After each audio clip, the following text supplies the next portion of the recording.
High cuties, এটা ছিল আমার সিমলা মানালি সেকেন্ড ব্লগ। আমরা এখন দাঁড়িয়ে আছি গ্রিন ভ্যালিতে। সিমলা মানালি থেকে চলে এসেছি তো প্রায় 1 যুগ হয়ে গেল, বাট সময়ের অভাবে ভিডিও এডিটই করা হয়নি, তাই পোস্টও করা হয়নি। যাই হোক, ভিডিওতে ফিরি। আমরা গ্রিন ভ্যালি থেকে চলে এসেছিলাম কুফরির উদ্দেশ্যে। আর দেখতেই পেলে কুফরিতে গিয়ে আমরা কী কী অ্যাক্টিভিটিস করেছি। আরও অনেকগুলো অ্যাক্টিভিটিস করেছিলাম।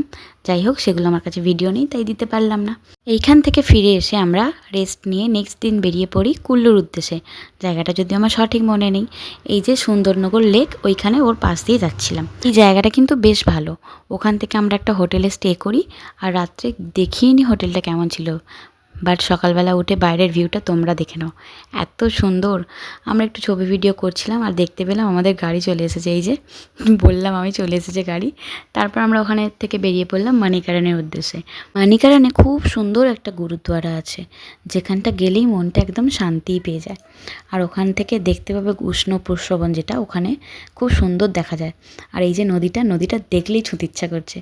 তারপর আমরা আমাদের হোটেলে সবার প্রথম ফিরে আসি, মানে আমাদের গাড়িটা প্রথমে ফিরে আসাতে আমাদের কাছে অনেক সময় ছিল।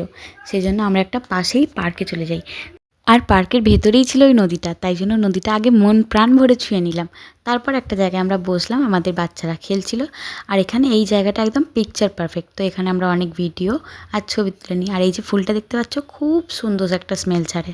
তারপর সবাই চলে আসাতে আমরা ওইখান থেকে আমাদের শেষ গন্তব্য অর্থাৎ মানালির উদ্দেশ্যে রওনা দিই। আর মানালির উদ্দেশ্যে যাওয়ার পথে আমরা সেই নদীটাকে আবার পাশে পাই। তো নদীর পথ ধরে আমরা চললাম আবার মানালির দিকে।